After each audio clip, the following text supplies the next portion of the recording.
Bonsoir à vous tous. Nous allons Ouais. commencer cette session qui fait partie de des investigations pour mieux comprendre l'office du vendredi soir.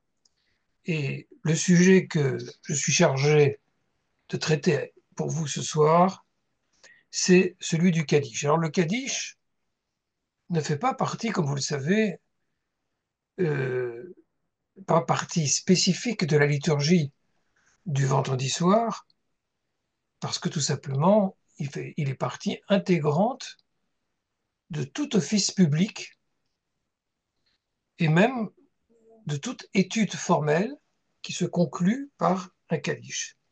C'est en réalité une prière hors cursus.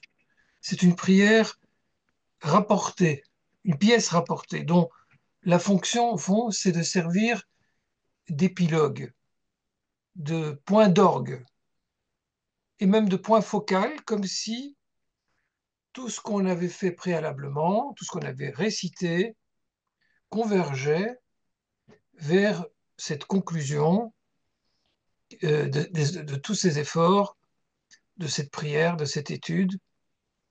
Et, et cette convergence conduit à un thème majeur qui tient en un mot, qui est le titre même de cette prière, le Kaddish, la sanctification. Il s'agit bien sûr de sanctifier notre existence d'individu, de peuple et d'être humain, mais nous allons voir aujourd'hui que, en première instance, le Kaddish vise à la sanctification du nom de Dieu et nous allons essayer de comprendre ce que cette notion recèle. Euh, alors ça tombe un petit peu à point nommé parce que l'injonction de sanctification, figurez-vous, apparaît dans notre paracha, celle que nous allons lire ce Shabbat. Et dans la paracha Émor, on trouve le verset qui dit Venikdashti betor bene Israël, Ani Hashem Mekadishrem. Littéralement, euh, je serai sanctifié au sein du milieu, au, au sein d'Israël, et c'est moi l'Éternel qui vous sanctifie. Donc, il y a une espèce de sanctification réciproque, mais en première instance, c'est Dieu lui-même qui est sanctifié, et il est dit dans le même verset au préalable, Velo techalelu et Shem Kochi, vous ne profanerez pas mon nom saint, et je serai saint parmi les enfants d'Israël. C'est important de souligner ce point parce qu'on voit qu'il y a quelque chose dans cette notion qui est d'ordre relationnel. Euh, il s'agit, comme le dit Maïmonide, qui en fait un commandement, de vouer sa vie, même au risque de la perdre, pour cet objectif de sanctification. Mais encore faut-il, bien sûr, essayer de cerner ce qu'on entend par cette notion étrange qui ne va pas de soi. Et soit dit en passant, pour ceux qui ont l'occasion de le faire lorsqu'ils ont jeté un coup d'œil sur la traduction du Kaddish, on observe que c'est une prière très étrange, à la fois dans son contenu, jusque dans son langage. Et si je demandais spontanément, hein, mais bon, vous avez les micros fermés, les amis, mais si je demandais spontanément dans quelle langue est le Kaddish? Araméen. Alors, voilà. Il y en a qui ont triché, qui ont ouvert le micro, mais c'est très bien. Ça m'arrange. C'est très bien. L'araméen, oui, c'est vrai et c'est pas vrai. Pourquoi c'est pas vrai? Quelqu'un peut aussi brièvement ouvrir son micro. que la fin est en hébreu. C'est pas seulement la fin, c'est qu'ici et là, de manière bizarre, il y a des parties des phrases, des strophes qui sont en hébreu, d'autres qui sont en araméen. C'est en fait un mixte, c'est une prière hybride, très étrange, où se mêlent comme une espèce de texture araméen et hébreu. D'ailleurs, le mot Kaddish lui-même, je vous le signale, est un terme hébraïque. Hein. Pardon, est un terme araméen. Kaddish, en hébreu, c'est kiddush. C'est le même, c'est le même terme, sauf que dans la liturgie, le kiddush a fini par désigner ce que généralement on fait avec le vin pour célébrer par exemple une fête ou le Shabbat. Mais pas seulement. On parle de kiddush à Levana, une bénédiction spéciale sur la sanctification autour de la lune. Et donc, bien, le mariage se dit au pluriel kiddushin, même si ça termine par un nun, c'est de l'hébreu de l'époque de la Mishnah. Kiddushin, c'est en réalité des, des sanctifications qui sont faites lors du mariage. Donc c'est un terme très très général. Euh, Kaddish, le terme araméen, a fini par spécialement désigner cette prière. Comme je le répète, une prière qui apparaît ici et là dans la liturgie. En réalité, en fin de parcours ou en fin de section, chaque fois qu'on qu'on achève une partie de l'office et que l'on veut, en somme, marquer une césure et dire qu'on a accompli quelque chose, euh, on finit en somme par une sorte d'apothéose, une sorte de, de point d'orgue, comme je le disais tout à l'heure, et on récite cette prière. C'est la raison pour laquelle aussi, vous avez remarqué, qu'il prend différentes formes. Il y a la forme de base du Kaddish, et puis il y a ses déclinaisons.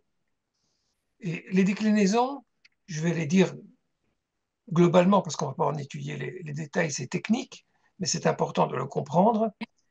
Les déclinaisons sont d'une part parce qu'il y a une forme abrégée du Kaddish, qu'en hébreu on appelle le Chatsi Kaddish, littéralement le semi-Kaddish, et puis il y a le Kaddish Shalem, le Kaddish complet.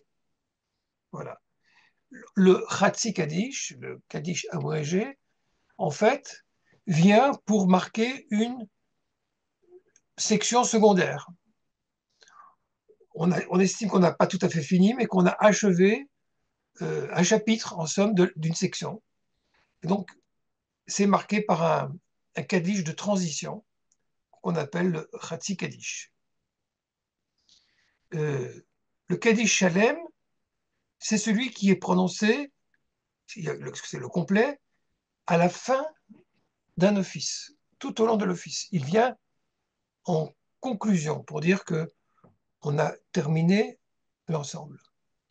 Et ce Kaddish lui-même a pris un autre nom euh, qui est souvent entendu, qui est le Kaddish Yatom ou Kaddish des endeuillés. Pourquoi? Bien, on va le comprendre dans quelques instants, parce que ce Kaddish a été réservé pour ceux qui sont en deuil, même si, je tiens à le souligner, au départ, ce n'est pas un Kaddish qui est destiné aux endeuillés ou qui est en le soi en lien avec le deuil. C'est un Kaddish qui fait partie intégrante de la liturgie et qui vient, comme je l'expliquais, en point d'orgue de l'ensemble de l'office. Mais à partir d'une certaine époque, ce Kaddish-là a été réservé à ceux qui sont en deuil, et je vais y revenir. Il y a d'autres variantes, d'autres déclinaisons du Kaddish. Vous en avez entendu les noms sûrement, par exemple, Kaddish de Rabbanan. Rabbanan, en araméen, ça veut dire les maîtres, les rabbins. Kaddish de Rabbanan, c'est un Kaddish que l'on récite pour clore, en, de nouveau en point d'orgue, une étude dans laquelle on a cité les sources traditionnelles, les sources autorisées. On a cité la Mishnah, on a cité la Gemara, on a cité. Alors, on termine par un Kaddish de Rabbanan. Donc, un simple discours ne donne pas lieu à un Kaddish de Rabbanan. D'ailleurs, une simple dracha, où on dit son opinion, ne mérite pas un Kaddish de Rabbanan. Un Kaddish de Rabbanan, c'est un Kaddish qui est récité parce qu'on a cité des sources autorisées, et bien sûr, on a aussi construit quelque chose, mais au départ, c'est la vocation du Kaddish des Rabbanan. Il arrive que dans les sidourim classiques, à tel moment ou tel autre intermédiaire entre deux parties de l'office, vous verrez plusieurs Mishnayot, par exemple, sur l'encens, les règles de l'encens, qui sont récitées quasiment de manière liturgique et à l'issue desquelles, automatiquement, il y aura un Kaddish des Rabbanan. Un autre Kaddish bien connu, c'est le Kaddish Tit Kabal, du nom d'une strophe qui commence par que soit reçu, que soit entendu.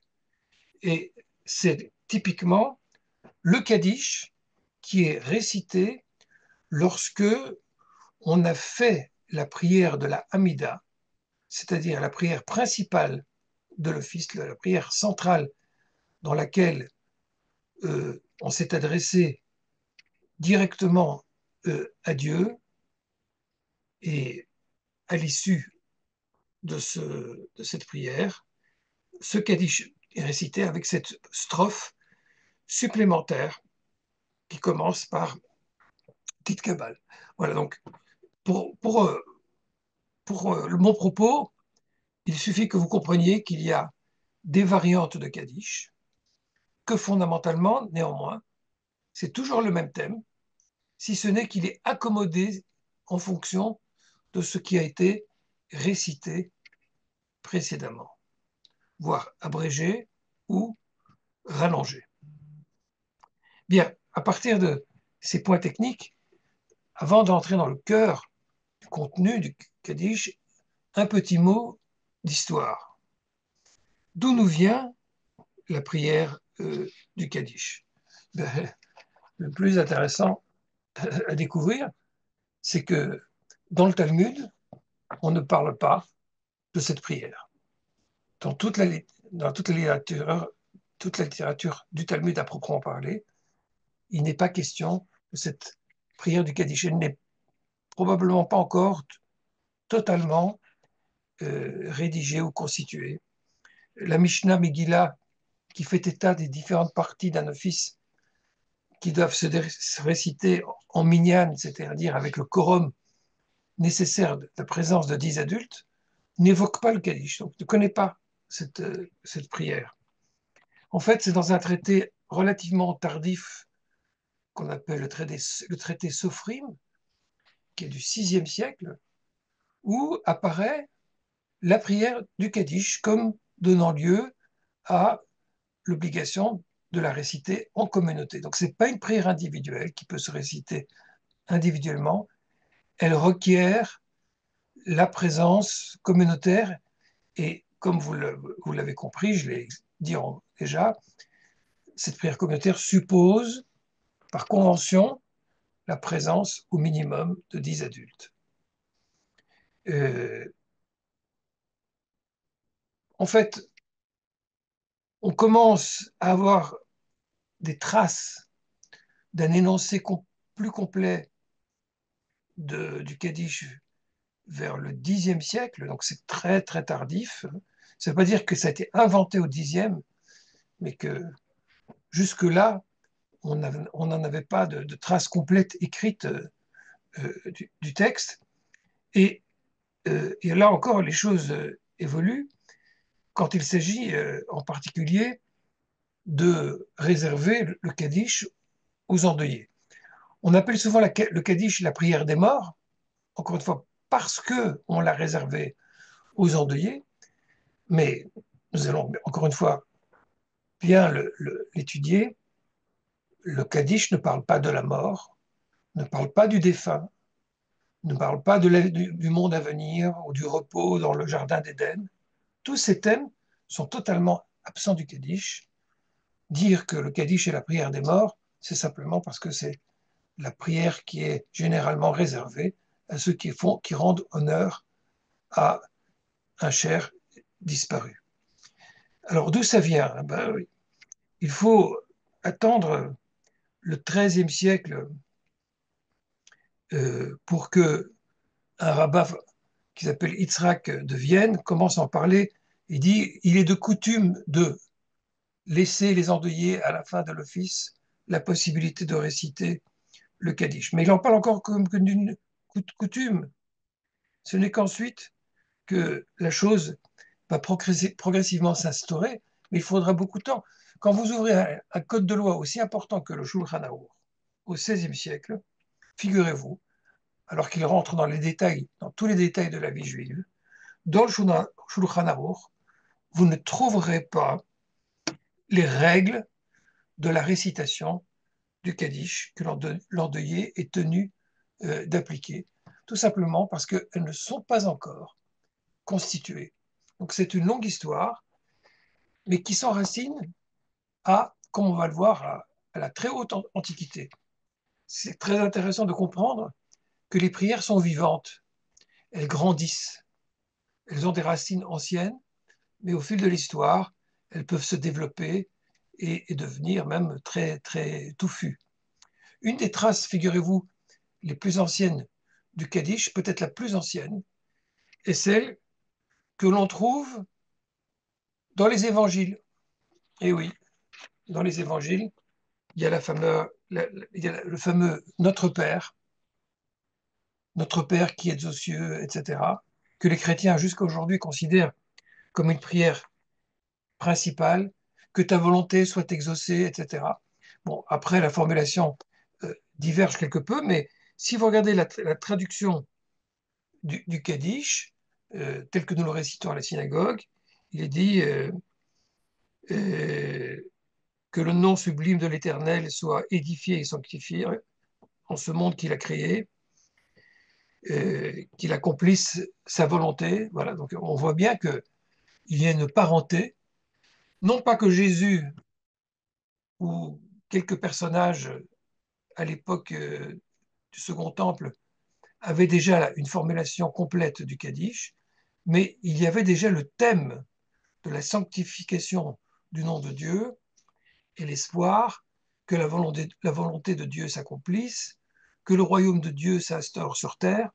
Tout ça, ce sont des thèmes qui étaient présents. Et s'ils sont présents dans les évangiles comme traces de prière, c'est aussi parce qu'ils sont déjà présents antérieurement dans les écrits bibliques et prophétiques.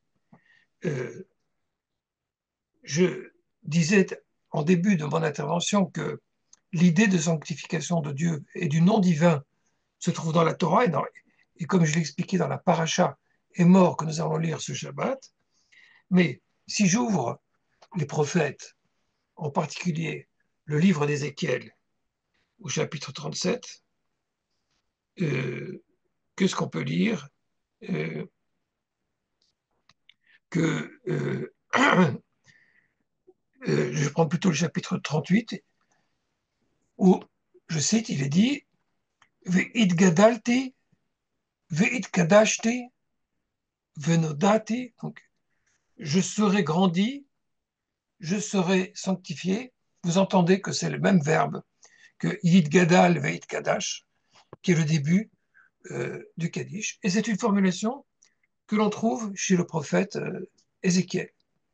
Donc, en fait, les prières, les premières prières qui se développent comme étant des prières communes et dont on a trace au Second Temple, à l'époque du Second Temple, c'est-à-dire autour du début de notre ère, reprennent des thèmes et des espérances prophétiques. Et celles encore une fois, qui semble très mystérieuse, mais très importante, que on trouve notamment chez Ézéchiel, qui est que Dieu dit, je manifesterai ma grandeur où je serai agrandi, je manifesterai ma sainteté, je me ferai connaître. Et la notion de sanctification est très souvent associée à celle de glorification. Euh, il est dit que Dieu se fera connaître aux yeux de la multitude des nations. C'est ce qu'on peut lire au chapitre 38 d'Ézéchiel. C'est-à-dire, la sanctification, c'est élever le nom de Dieu et que les humains le considèrent comme quelque chose de la plus haute valeur. Comprenez bien qu'il s'agit toujours de la sanctification du nom de Dieu, comme on l'a vu tout à l'heure dans la paracha est mort, dans le Lévitique. Mais qu'est-ce que ça veut dire sanctifier le nom de Dieu? Un nom, ça semble au départ un simple instrument linguistique pour désigner un être ou un objet. Mais en réalité, le nom dans les textes traditionnels, c'est bien plus que cela. Le nom véhicule une présence. Quand je, je prends un nom, par exemple, je prends le nom Jean, ou Paul, ou Myriam, ou Rachel, je prends ces prénoms. Il y a beaucoup de gens qui peuvent porter ces prénoms. Mais je connais des personnes qui les portent. Et quand je pense à une certaine Myriam ou à une certaine Rachel, c'est pas seulement des lettres qui viennent à mon esprit. C'est un visage, c'est une présence, c'est une personne sur laquelle je place un coefficient d'affection, de confiance, d'estime. C'est le nom se transforme en renom, en réputation. Il y a des noms qui nous émeuvent, il y a des noms que l'on exècre. Chaque fois qu'on évoque un nom, quelque chose se passe dans notre conscience, voire dans notre représentation, des images, des sensations, des sentiments. Mais dans l'Antiquité, le nom est beaucoup plus simplement qu'une représentation. C'est une véritable présence.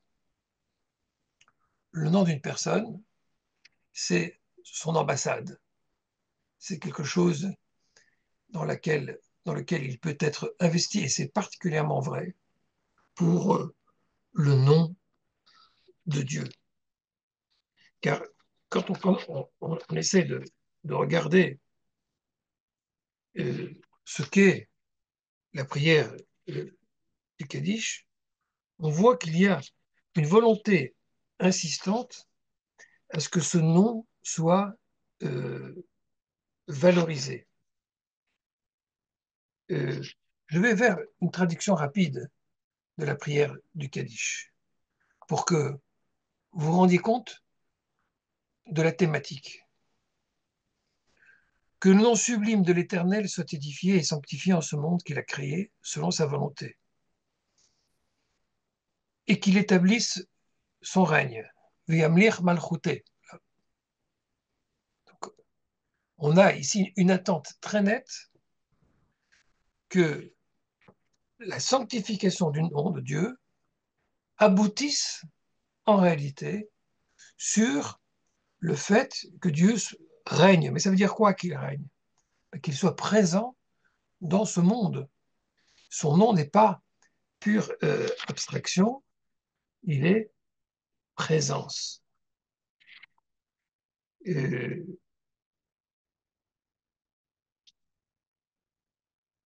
c'est même la présence.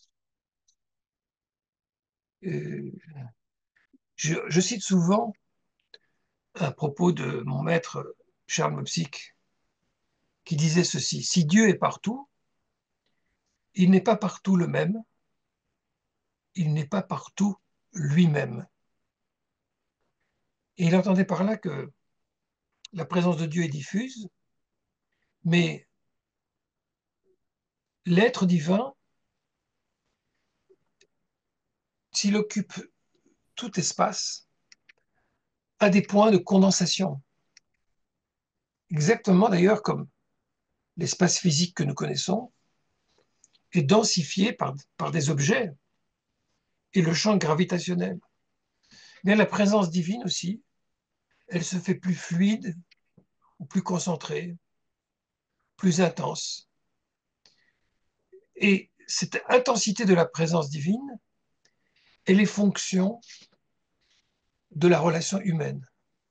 C'est nous, les humains, qui rendons cette présence plus intense. D'ailleurs, c'est le cas aussi dans notre affectivité. C'est nous qui décidons de rendre présent un être cher dans notre imaginaire, dans notre cœur, dans notre intelligence, avec qui parfois on peut dialoguer, discuter, réfléchir, et qui peut nous influencer rien que par le fait qu'il est présent, elle est présente dans notre pensée. Euh,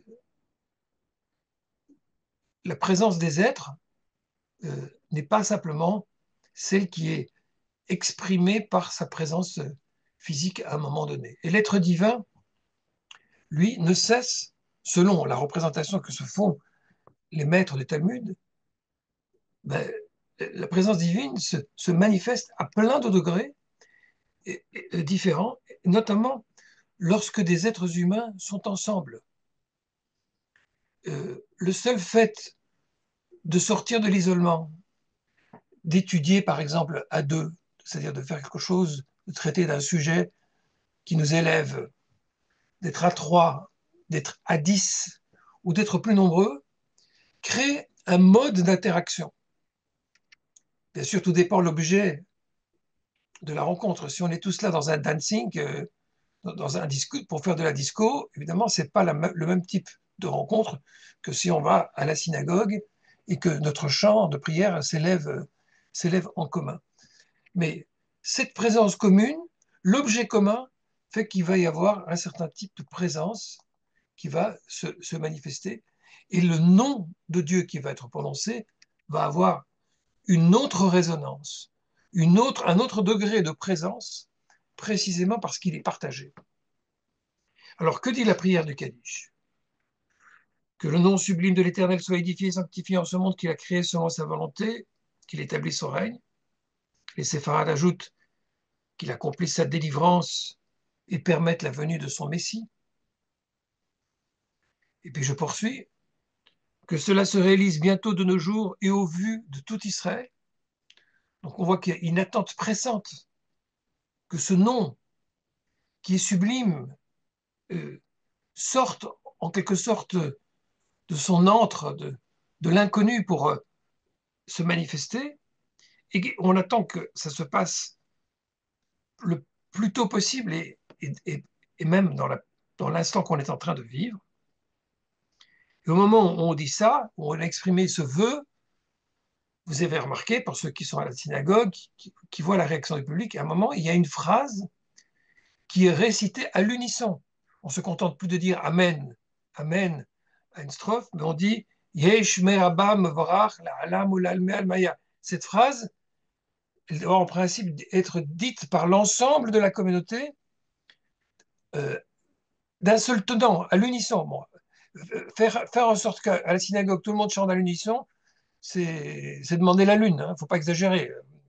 Je ne sais pas si ce vœu a jamais été réalisé dans l'histoire du judaïsme, parce que c'est comme mission impossible de se mettre tous au diapason et de formuler ensemble la même phrase. Mais il y a beaucoup de textes rabbiniques anciens qui disent que c'est l'objectif.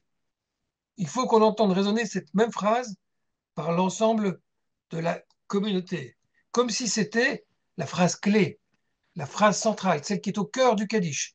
Et souvent, je l'ai déjà expliqué pour ceux qui m'ont suivi dans d'autres cours, les parties les plus consistantes d'un texte traditionnel, à la fois des prières, mais aussi de la Torah, se trouvent au centre du texte.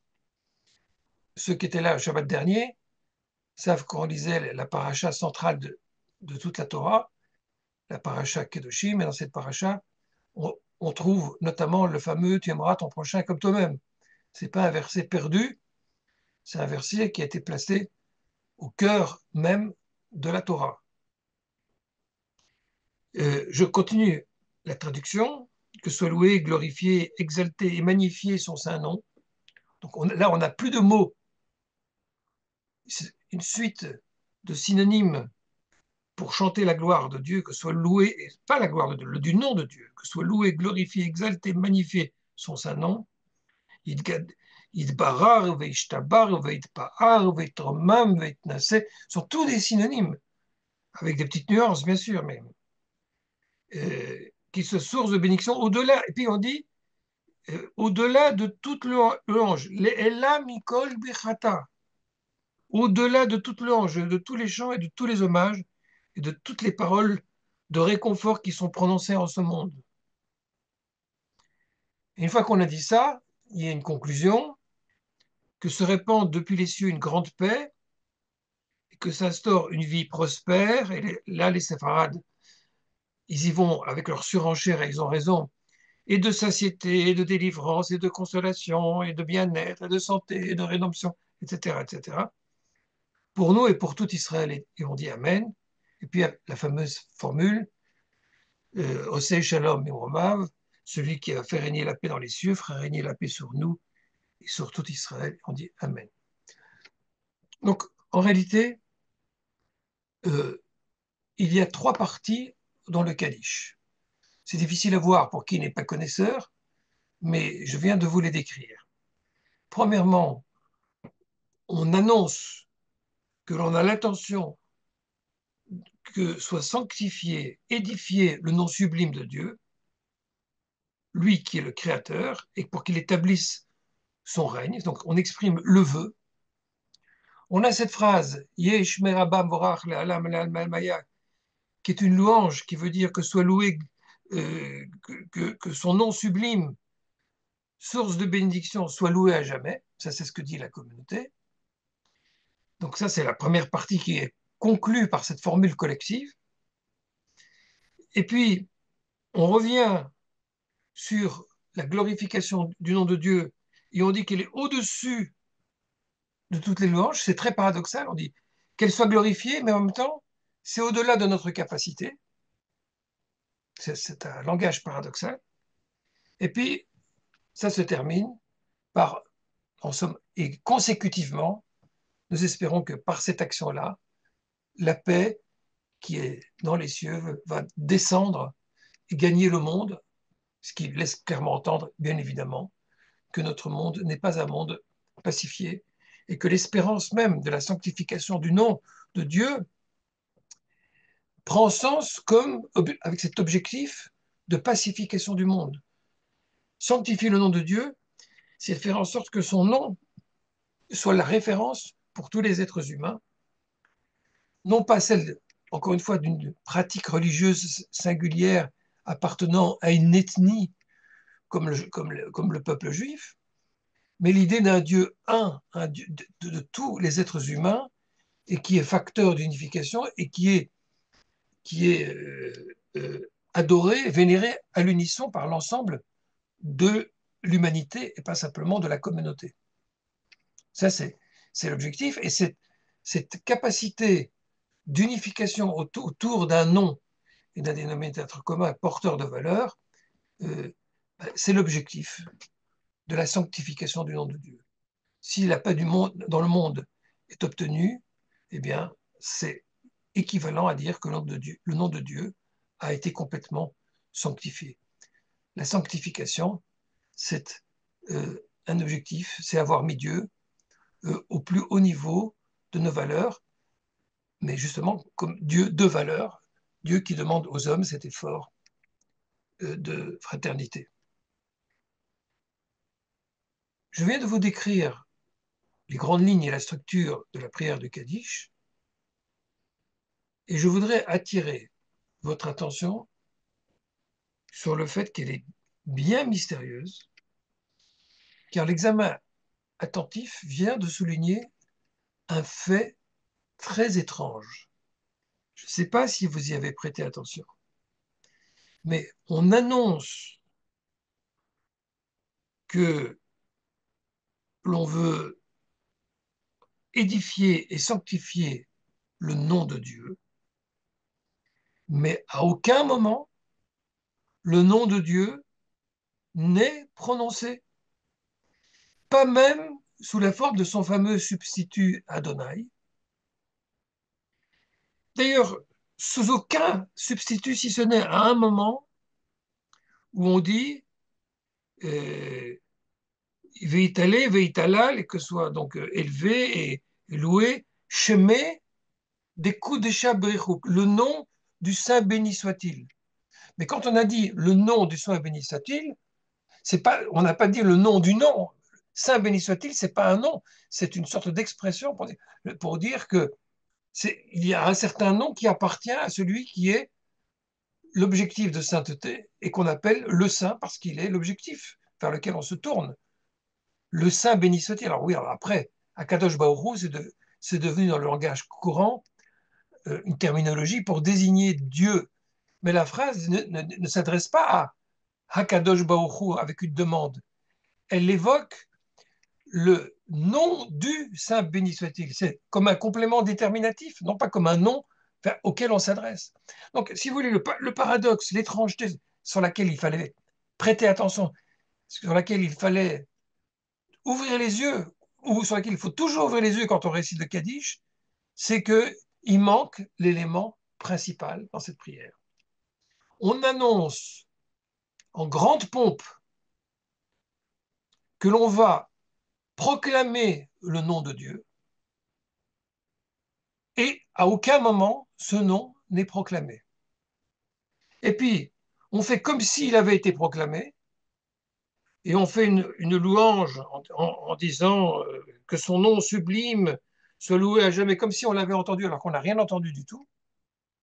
Et puis, on nous explique ensuite que de toute façon, ce nom que l'on sanctifie et qu'on élève et que l'on glorifie, etc., qui est au-dessus, au-delà, comme je l'expliquais il y a quelques instants, de tout, de tous nos propos, au-delà de nos louanges, au-delà de nos chants, au-delà de nos hommages, au-delà de toutes nos paroles. Donc s'il est au-delà de toute verbalisation, ben, c'est que nous ne l'avons pas dit, et il est hors d'atteinte.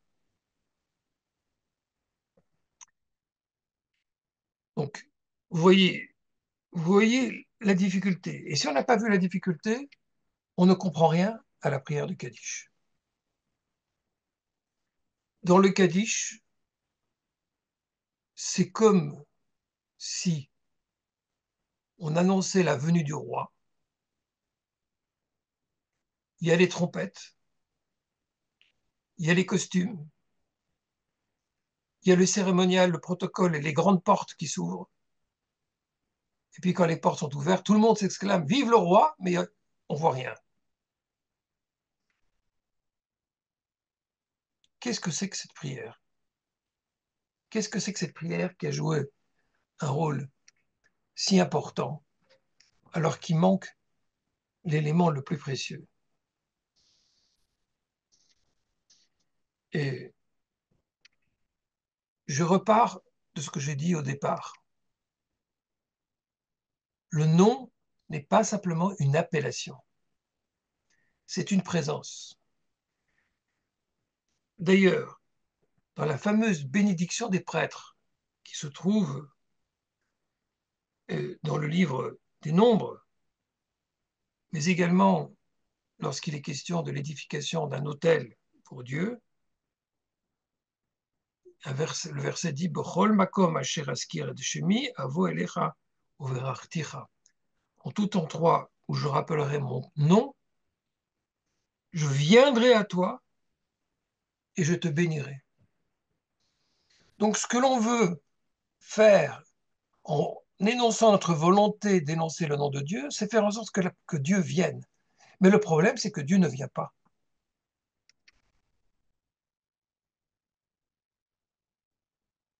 Et Dans un texte que l'on récite à Kippour, abondamment dans la partie qu'on appelle Seder Avoda, c'est-à-dire celle qui fait le narratif du périple du grand prêtre qui rentrait dans le temple jusqu'à ce qu'il parvienne au Saint des Saints et opère les différents rites expiatoires pour finalement en ressortir.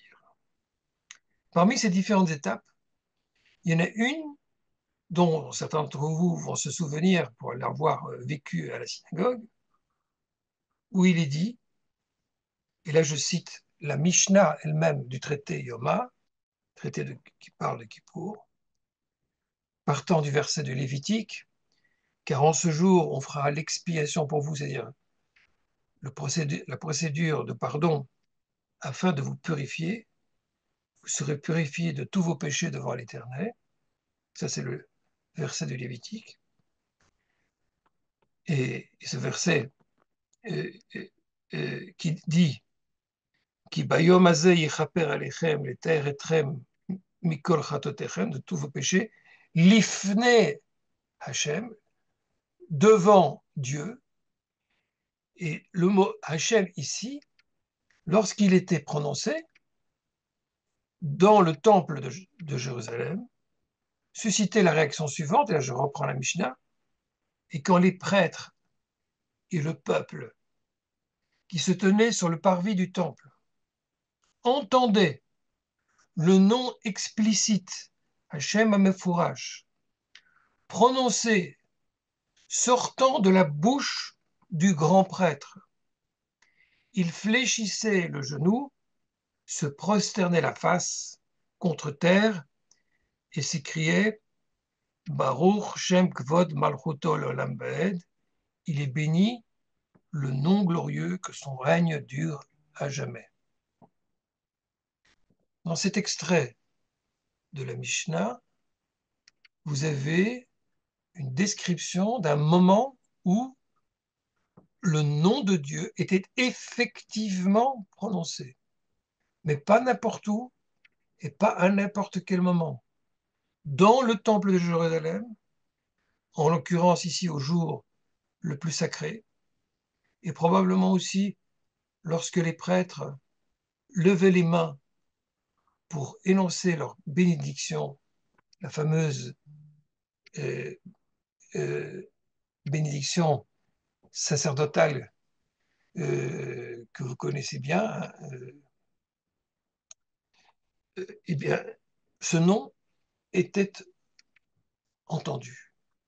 Et c'est parce que le peuple entendait de ses propres oreilles ce nom que jamais dans la tradition juive d'aujourd'hui on ne prononce, qu'il fléchissait les genoux et se prosternait jusqu'à terre. C'était un moment de révélation, c'était un moment comme de présence extrêmement intense de Dieu dans cette procédure et protocole du temple au moment de la sanctification.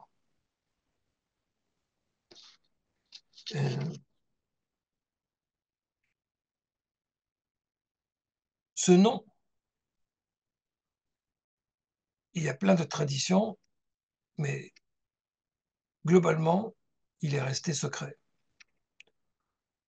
La plupart des gens l'ignorent, peut-être que la majorité l'ignore. On ne sait pas qui connaît la tradition et ceux qui prétendent de connaître si vraiment ils détiennent la prononciation exacte, peut-être ces variantes exactes. Toujours est-il que c'est dans ces conditions bien singulières que cette présence divine était induite. Et lorsque c'était le cas, en réaction à l'audition de ce nom, qui signifiait, je le répète, la marque de la présence divine au plus fort dans cet instant, c'est à ce moment-là que le peuple disait cette formule Baruch Shem Kvod Malchuto Olam Vaed. Cette formule que vous retrouvez après l'énoncé du premier verset du schéma, qui montre sa très grande importance, comme si la première phrase du schéma était aussi un moment révélationnel du nom de Dieu, qui induit cette réaction Baruch Shem Kavod Malchut Olam Vaed, qui signifie béni soit le nom glorieux et que son règne dure à jamais.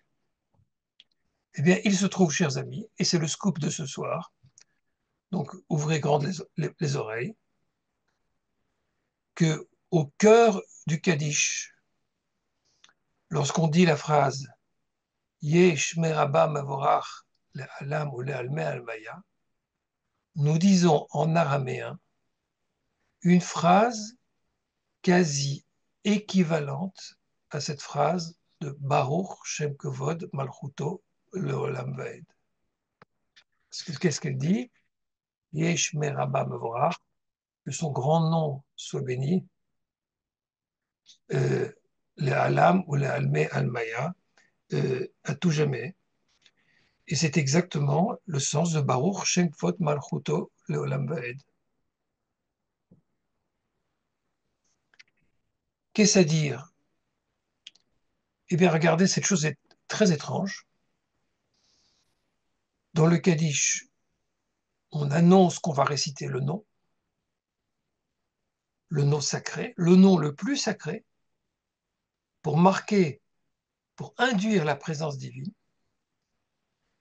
On ne le dit pas, mais on dit très curieusement la phrase qui vient en réaction, comme on vient de le lire dans la Mishnah, lorsque le peuple avait effectivement entendu ce nom et en réponse prononçait cette exclamation. Comprenez, c'est bizarre, mais si vous avez suivi la logique, vous pouvez comprendre quel est, euh, quel est le procédé que l'on essaie de mettre en place. Ça ressemble au fait que quelqu'un, un enfant, c'est une anecdote qu'on raconte, un enfant veut obtenir de son parent une pomme délicieuse, mais son parent ne la lui donne pas. Alors vous savez quelle est l'astuce de l'enfant? Il va chez son parent et il lui dit Baruch ata Hashem Elohim melech olam boré peri haetz. Sois-tu éternel, notre Dieu souverain du monde, qui a créé le fruit de l'arbre.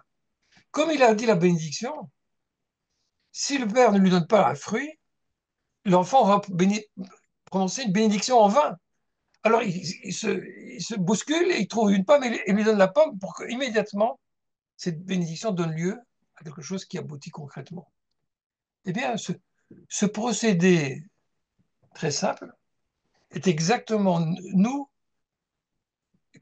que nous les Juifs avons inventé pour induire la présence divine.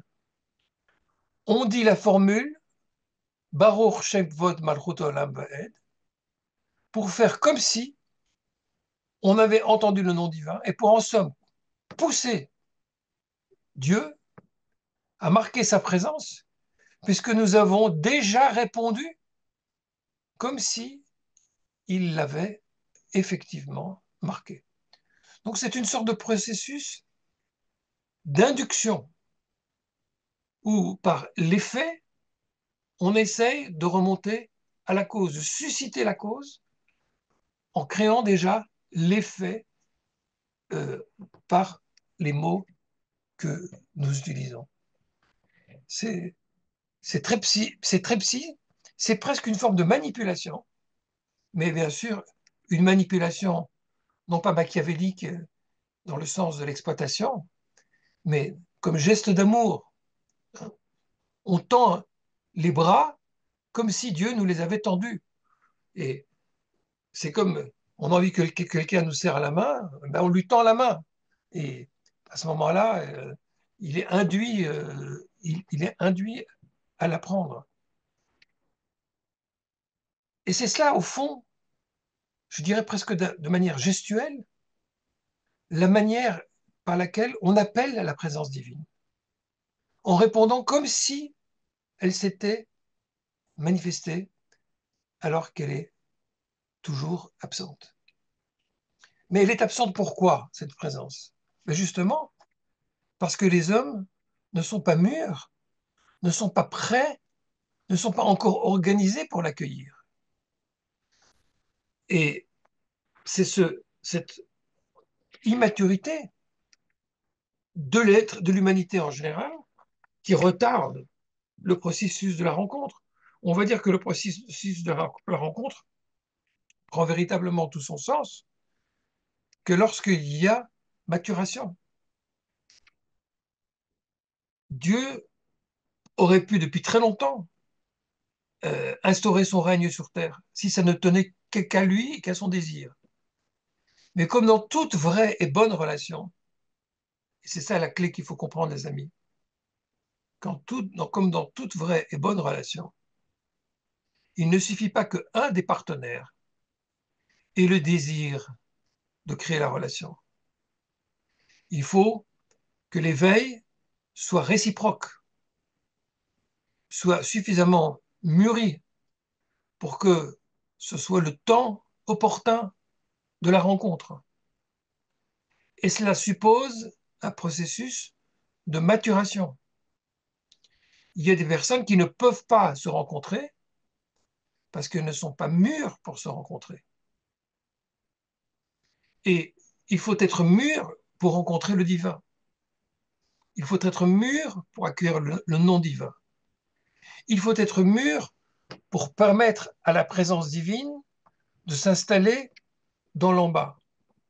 Alors lui, en haut, il veut bien, il demande que ça, mais s'il venait de manière intempestive, il casserait le processus de maturation.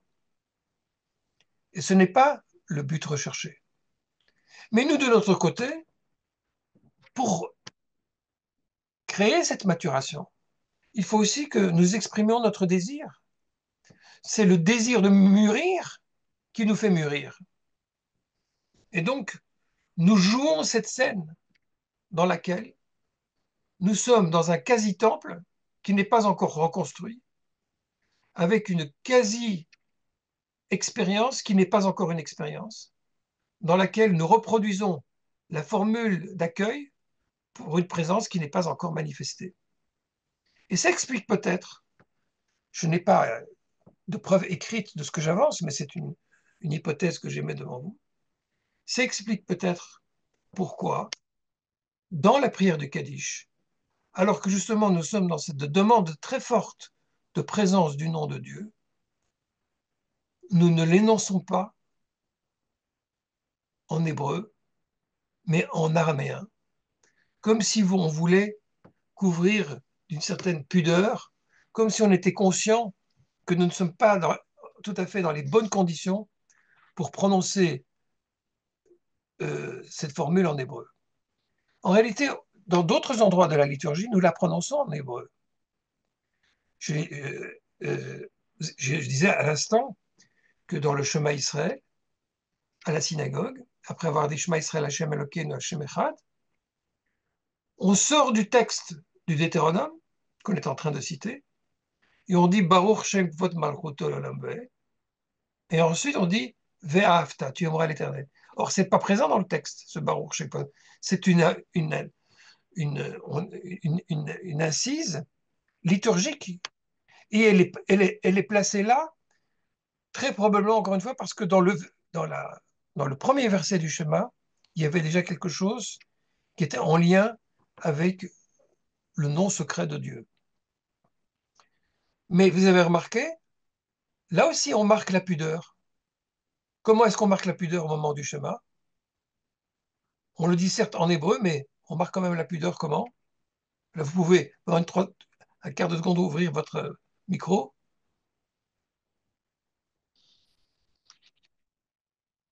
Comment est-ce qu'on marque cette pudeur au moment du chemin? Quand on met On le dit, on le on dit à se voix ferme les basse. yeux comme ça. Alors, d'ailleurs, quand on ferme les yeux, c'est très intéressant parce que lié au fait que non seulement il faut se concentrer, mais qu'il y a un moment révélationnel qui se passe au moment où on dit schéma. Oui, alors il y a la forme du Shin aussi, qu'on peut éventuellement faire, et qui est probablement lié au nom Shaddai, au nom divin. Donc, il y a quelque chose de très secret qui se joue autour de ce verset. C'est Et on pas le dit à seulement, voix basse. On le dit à voix voilà, basse. voilà, mais Non, bon, tout est la bien. formule Baruch Shek Vod Malto n'est pas prononcée à voix haute. On le dit à voix basse. Elle est prononcée en catimini, comme si les conditions n'étaient pas remplies pour le dire à voix haute. Le seul moment où on le dit à voix haute, c'est quand? Euh, intéressant. Le jour de Kippour. Le Le jour jour de qui pour. Kippour, et où on le dit pas seulement à voix haute, mais en communauté, tout en groupe. Euh, c'est à Kippour, effectivement, et notamment après le Shema, et aussi tout à la fin de Kippour, c'est un moment d'apothéose très très forte. La Neila? Oui, tout à la fin de Neila, hein, on le dit avec grande puissance, parce que les conditions de Kippour recréent, recréent un court instant pendant ces quelques heures, un dépassement de la condition humaine, puisque nous sortons de notre condition habituelle, on ne mange plus, on ne boit plus, on ne se lave plus, on sort de tout ce nous rattache euh, à la matérialité, et on est tout entier, toute la journée, en prière, en lien avec Dieu.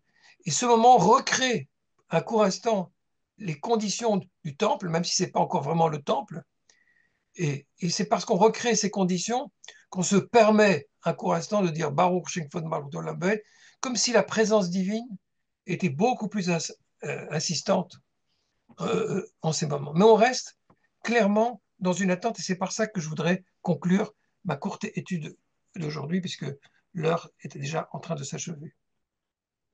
On voit que dans cette prière du Kaddish, on reste sur sa fin. On attend la révélation du nom qui ne se révèle pas.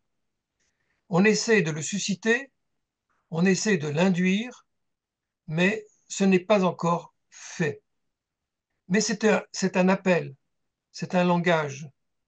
Ça marque notre objectif ultime. L'objectif ultime, c'est celui de cette présence intense, encore une fois, qui va se répandre sur l'ensemble de l'humanité, mais qu'on attend finalement au bout de l'histoire, à la fin de l'histoire.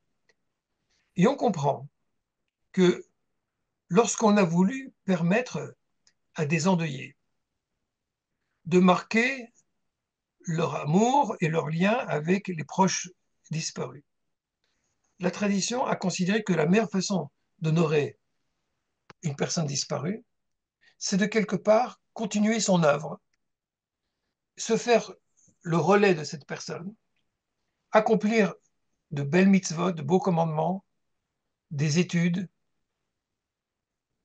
en son nom. Et une des choses que l'on fait quand on a perdu quelqu'un, traditionnellement, on a la responsabilité, si on en est capable, de devenir un officiant et de mener des offices. Dans beaucoup de synagogues où les gens ont ces capacités, les endeuillés ont priorité pour mener un office, pour faire l'haftara, pour faire un ensemble de choses, parce qu'ils sont endeuillés. Mais la plupart des gens ne savent pas le faire. Et, et souvent, hélas, il y a aussi des personnes très jeunes qui perdent leurs proches, qui perdent leurs parents, qui n'ont pas encore les capacités. Alors, c'est pour ça qu'au Moyen Âge, à un certain moment, on a réservé le dernier des Kaddish, parmi les nombreux Kaddish qui sont prononcés tout au long d'un office. On les a, on l'a réservé à ceux qui sont endeuillés, comme si on voulait les faire participer activement à l'office, comme si on leur donnait pendant un court instant le statut d'officiant, et pas sur n'importe quelle prière. La prière qui marque très précisément l'espoir ultime de voir le nom de Dieu sanctifié dans le monde. Et c'est la meilleure façon d'exprimer qu'on se fait le relais de celui qui est disparu en récitant précisément cette prière si chargée de sens, si chargée d'attente et d'espérance.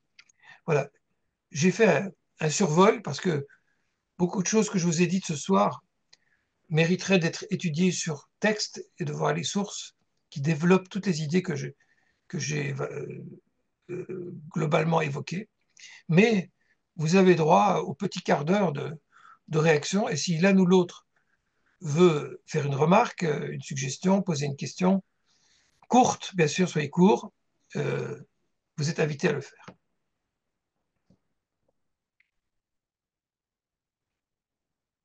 Vous pouvez ouvrir le micro.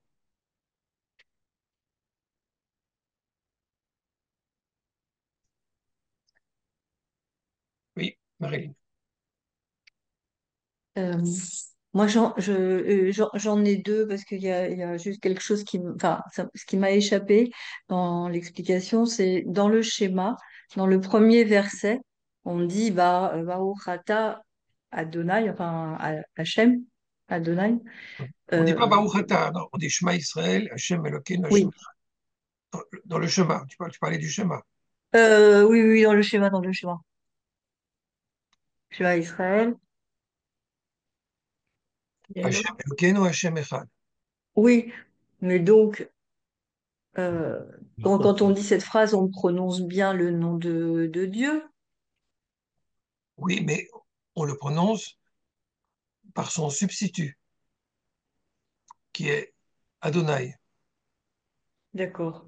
Adonai est un substitut auquel nous accordons beaucoup de prix, puisque même ce substitut-là, on ne peut pas le dire en vain, puisqu'il est prononcé quand on a vraiment une intention liturgique réelle. Donc il a sa signification, il a sa portée, mais vous vous rendez bien compte que quand vous voyez les lettres qui sont écrites dans le texte et qu'on prononce le mot Adonai, que ce ne sont pas les mêmes lettres, ce n'est pas les mêmes mots, c'est pas le même mot. Donc on ne prononce pas en réalité le nom de Dieu. Il n'empêche D'accord. que dans le verset Shema Israël Adonai nous, il se passe des choses étranges. Il y a, il y a Shema, écoute, il y a Israël. Dans le mot Israël, il y a déjà El, un des noms de Dieu. Puis il y a Adonai, qui est un des noms de Dieu. Il y a Elohim, qui est un des noms de Dieu. Il y a de nouveau Adonai, qui est encore un nom de Dieu. Et puis il y a Echad, un, dont on peut se demander quel est son statut, Echad, puisque Dieu est un. Donc on voit que c'est très très spécial ce qui se passe dans le chemin Israël. Il y a toutes sortes d'interprétations kabbalistiques sur la signification de ce verset. D'accord. Et apparemment, il dit quelque chose qui va bien au-delà de ce qu'on imagine, puisqu'il suscite cette réaction de Baruch Shem Kvot Malchuto Leolam Vaed. D'accord. Y a-t-il une autre question? Oui, bonsoir. Moi, pendant longtemps, on m'a dit que les femmes n'avaient pas le droit de réciter le Kaddish. euh, Alors bon, c'est chez les orthodoxes, hein, mais Oui, ben, euh, il est indéniable que, à travers les siècles, euh, quand cette coutume du Kaddish a été instaurée, puisqu'il s'agissait essentiellement de donner à quelqu'un la possibilité de devenir officiant et que ce Kaddish était récité en guise d'officiant, les femmes n'officiaient pas dans les synagogues. On donne à quelqu'un la charge de diriger la prière, mais les femmes ne dirigeaient pas les prières dans les synagogues. Donc, c'est la raison pour laquelle, traditionnellement, les femmes ne récitaient pas le Kaddish. Encore une fois, ce n'est pas un interdit qui nous vient ni de la Torah, ni de la Mishnah, ni du Talmud, puisque je vous expliquais tout au début du cours que cette coutume est intervenue très très tardivement et qu'elle remplace, encore une fois, le rôle de l'officiant. Donc, ça explique historiquement pourquoi les femmes ne le font pas.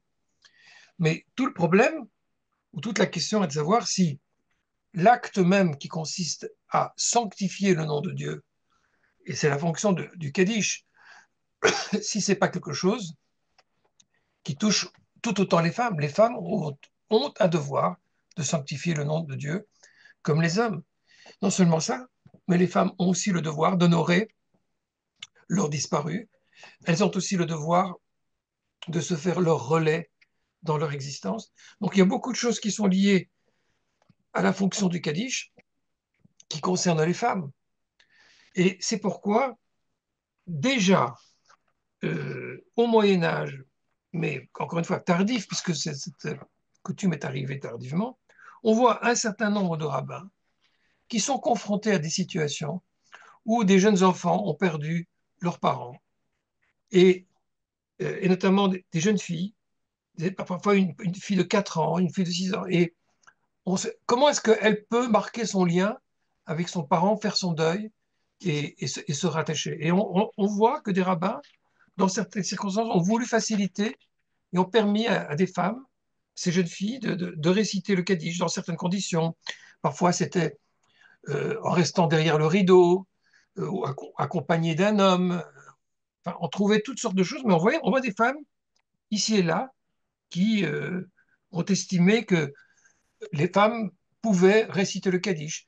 Alors parfois, on disait, elles ne peuvent pas le faire à la synagogue, parce que sinon on va croire qu'on leur donne un rôle à la synagogue, alors qu'elles ne peuvent pas en avoir. Alors quand on faisait la prière à la maison, là, elles pouvaient faire le Kaddish.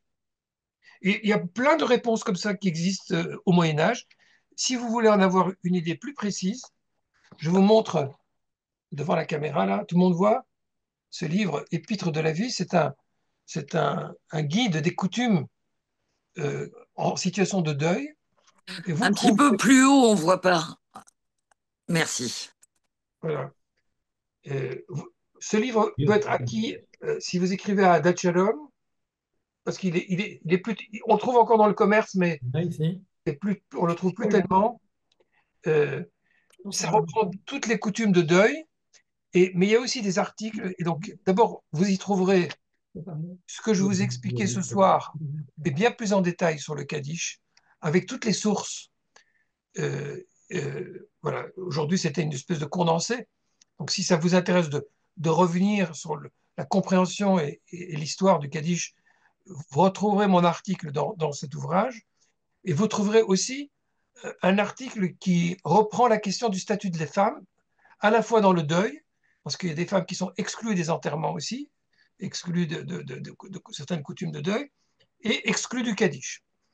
Et il faut savoir aussi que depuis quelques bonnes décennies déjà, on voit dans le monde orthodoxe des femmes et des femmes pratiquantes, engagées, euh, réciter le Kaddish.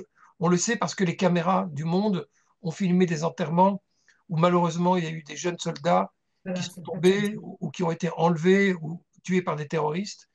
Je me souviens d'une certaine Rachel Frankel, il y a de ça 15 ans ou 20 ans déjà, qui devant toutes les caméras du monde, une femme qui est orthodoxe, qui a prononcé le Kaddish pour son fils. Donc on le voit, on voit que ça bouge. Mais vous avez aussi plein de cercles qui sont totalement opposés et qui considèrent que vous donnez un doigt, on vous prend le bras. Si vous permettez à une femme de faire le Kaddish, après, elle voudra faire d'autres choses, elle voudra diriger des parties de la prière, être beaucoup plus impliquée, faire des drachot à la synagogue, et il pense que ce n'est pas le rôle des femmes, que le rôle de la femme est domestique, au sens d'être à la maison, d'être la mère de famille, mais pas de rôle public et de rôle synagogal. C'est un débat de société sur le statut des personnes. On est en plein milieu. L'émancipation de la femme, c'est récent dans l'histoire. Et on trouve la même chose, par exemple, dans le monde chrétien. Dans, dans les églises au Moyen Âge et plus et dans l'Antiquité, on séparait les hommes et les femmes. Les femmes ne pouvaient pas parler en public, elles ne pouvaient pas enseigner.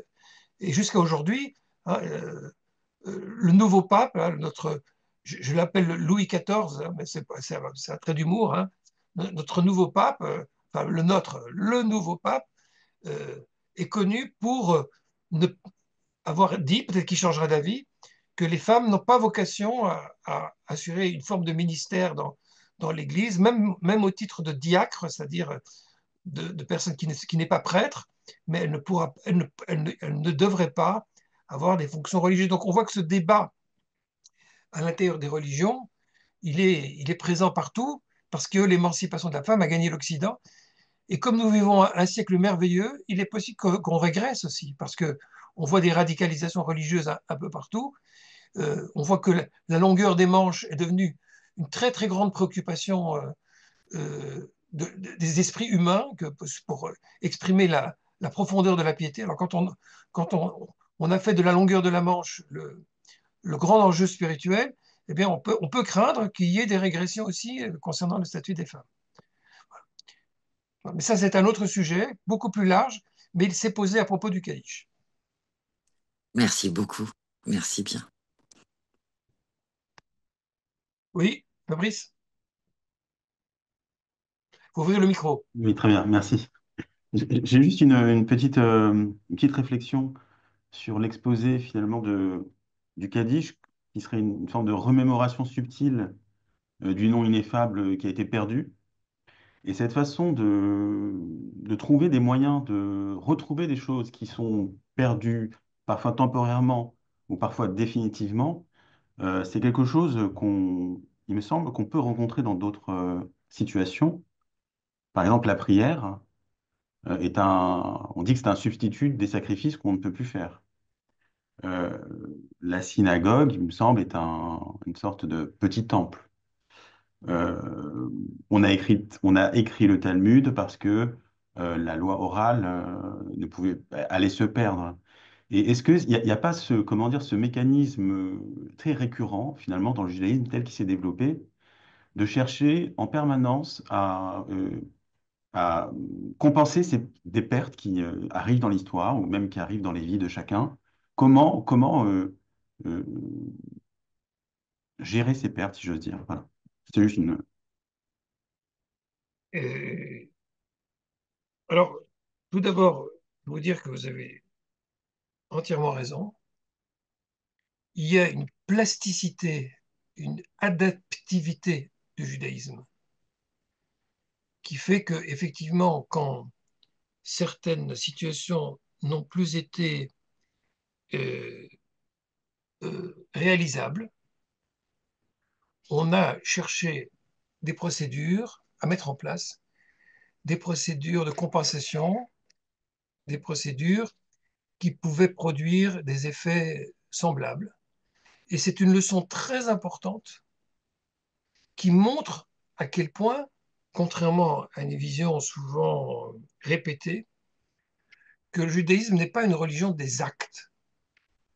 Si c'était uniquement des actes et que tout est dans l'action, si une forme d'action a disparu, elle a disparu. Si on peut la remplacer par une autre forme d'action, c'est quelque chose qui est au-delà de l'action, qui est l'esprit de cette action, qui est la spiritualité sous-jacente à une action. Et si celle-là est décisive, l'action peut prendre de nouvelles formes. Et donc les différentes choses que vous avez dites montrent que on n'est pas resté dans le vide et dans l'absence, mais qu'on a compensé. Mais ceci étant, le judaïsme a pris soin aussi de compenser sans remplacer. C'est très important de le comprendre. La synagogue est effectivement appelée Mikdash Me'at, petit temple, mais ce n'est pas un temple. On n'y pratique pas les mêmes actes que dans les temples, à part l'une ou l'autre exception qui dépasse les contingences. Et chaque synagogue est en principe orientée vers Jérusalem, comme pour montrer qu'elle est décentrée. Elle n'est pas un centre de la vie juive. Elle est un point extérieur tourné vers un centre qui touche l'ensemble du peuple d'Israël et l'humanité. Donc, il ne s'agit pas d'oublier les éléments qui ont été, qui ont été mis sur le côté. Mais c'est vrai que on évoque que par d'autres biais, euh, cette absence par différentes formes. Il faut quand même comprendre que quand on dit que la prière remplace les sacrifices, Là, c'est parce on estime qu'on peut remplir la même fonction que celle des sacrifices par la prière. Je ne dis pas que c'est considéré exactement de même valeur, mais qu'on peut euh, avoir le même effet. Ici, dans la prière du Kaddish, euh, on reproduit quelque chose qui est la structure de la révélation par le nom divin, mais on voit bien qu'on n'est pas sur quelque chose d'équivalent puisque le nom n'est pas prononcé. Et pour le coup, c'est pas tant parce qu'il a été oublié, car on pourrait dire le nom d'Adonai, on pourrait dire des noms de Dieu qu'on utilise par ailleurs. Là, on voit bien qu'on vise le nom ineffable, le nom le plus secret. Il est possible d'ailleurs que certains, comme je l'ai évoqué rapidement, aient des traditions sur ces noms sacrés, sur le nom sacré, et qu'ils en aient connaissance, mais on ne le répand pas dans le grand public, parce que de toute façon, ce nom ineffable est rattaché à une certaine situation qui aujourd'hui n'existe pas. Et donc ce rite exprime en même temps une forme de deuil. Il remplace et en même temps montre que nous ne sommes pas dans la situation optimale. De nouveau, il nous décentre par rapport à l'objectif, mais il nous montre qu'il y a un centre et qu'il y a quelque chose à quoi il faut tendre, vers quoi il faut tendre. Il y a un midrash qui pose la question de savoir, mais d'où on connaît cette formule Baruch Shem Kvod Malchut Olam Vaed? En fait, on la retrouve dans les psaumes, à différents endroits ou sous quelques formes différentes. Et également dans un texte de Néhémia. Mais quand le Midrash pose la question de savoir d'où on tient cette formule, il raconte qu'en réalité, c'est Moïse lui-même qui, lorsqu'il est monté sur la montagne pour la révélation de la Torah, et que montant sur la montagne, il est monté encore plus haut jusque dans les sphères supérieures, il a assisté à la liturgie céleste des anges, et il a vu que dans le monde en haut, à la cour céleste, les anges prononcent cette formule, Baruch Shem Kvod Malchut Olam Vaed. Alors je vous raconte ça dans mes termes à moi. Quand il a vu ça, il était tellement ébahi, il dit, celle-là, il me la faut, je la veux. Je veux la faire descendre dans le monde d'en bas. Parce qu'au fond, c'est ça l'objectif, hein. C'est de créer dans l'en bas, dans le monde matériel qui est le nôtre, quelque chose qui est du même ordre que l'harmonie qui est censée régner dans le monde supérieur. Mais c'est pas possible. C'était pas possible parce que cette formule, elle correspond à un autre monde, un monde supérieur. Alors, qu'est-ce qu'il a fait? Le Midrash nous raconte quelque chose de très audacieux. Il dit comparaison d'un voleur qui a vu un très beau bijou et qui l'a désiré pour sa femme. Alors, il n'a pas pu s'empêcher de le prendre, donc il l'a dérobé, et puis il l'a offert à sa femme, mais il lui a dit, chérie, ça c'est moi qui ajoute, chérie, ce collier va t'aller de manière absolument magnifique, mais j'ai une demande à te faire. Tu le portes uniquement quand on est à deux, ensemble, mais tu le montres jamais en public. C'est quelque chose de tout à fait intime entre toi et moi. Bon, c'est un midrash très très audacieux, mais qui raconte en réalité que quoi? Que Moïse s'est emparé de cette formule Baruch Shem Kvod Malchut Olam Vaed, qui lui appartenait pas, elle n'appartenait pas au monde en bas, qu'il l'a donnée au peuple d'Israël et qui lui a dit voilà, nous on va faire comment on fait les anges, on va s'aligner sur le monde d'en haut, mais nous ne sommes pas le monde d'en haut, nous n'avons pas le droit de le faire. Alors on le fait à voix basse, on le fait en catimini, on le fait discrètement. Un jour, Dieu nous donnera le collier et on pourra le porter en toute dignité. Aujourd'hui, on le porte comme une sorte d'espoir de le porter publiquement. Voilà, c'est une sorte de midrash audacieux, mais pour dire la même idée que j'ai essayé d'énoncer. Euh, Rivon, Oui, Rivon, voilà, j'ai une question par rapport à l'émancipation de la femme. Moi, je pense que l'émancipation de la femme concerne tout ce qui est profane. Donc, par rapport au travail, une femme peut devenir médecin, avocate, ingénieur. Oui, elle n'est pas été faite pour faire à manger. Vous voyez? Mais en ce qui concerne le spirituel, moi, je pense que la parole de Dieu ne change pas. Vous voyez? Quand on parle de la sainteté, c'est la séparation avec tout ce qui est profane. Et à l'époque du temple, une femme ne pouvait pas devenir Cohen. Et même Jésus a tous ses disciples étaient des hommes. Et même Paul était aussi un pharisien. Qu'est-ce qu'il dit que il n'est pas permis à une femme de prendre de l'autorité devant les hommes, dans les assemblées, elle doit se taire. Elle doit suivre les enseignements en silence. Pour moi, une femme ne peut pas devenir rabbin. Non, Rivonne. L'émanciper dans le spirituel, je pense que c'est contre la parole de Dieu. Oui, puisque si une Oui. femme est rabbin, et s'il est impur, elle ne peut pas tenir les offices. Alors, Félix, j'ai bien compris ta question et je vais y répondre rapidement parce que ce n'est pas vraiment le sujet d'aujourd'hui. Mais dans l'Antiquité auquel tu te réfères, il y avait aussi des esclaves et il y avait des esclaves qui jamais, ou dans la plupart des situations, ne pouvaient pas être émancipés. Et en tout cas, on ne concevait pas une société sans esclaves. Aujourd'hui, on conçoit une société avec des esclaves. Il y a dans le judaïsme l'idée que le monde évolue et qu'il y a des normes qui évoluent. Il y a des débats sur la peine de mort, il y a des débats sur bien d'autres, sur les châtiments publics. Dans l'Antiquité, on fouettait les gens en public. Si tu prends l'Antiquité comme référence, est-ce que ça veut dire qu'il faut aspirer à rétablir les exécutions publiques et les punitions corporelles? Est-ce qu'il y a dans le judaïsme des textes qui disent qu'il est interdit à une femme d'être rabbin? Non. Est-ce qu'il y a, en tout cas pas dans les textes fondamentaux, beaucoup de choses que tu crois interdites définitivement aux femmes ne le sont pas. Beaucoup de choses sont le produit de l'histoire.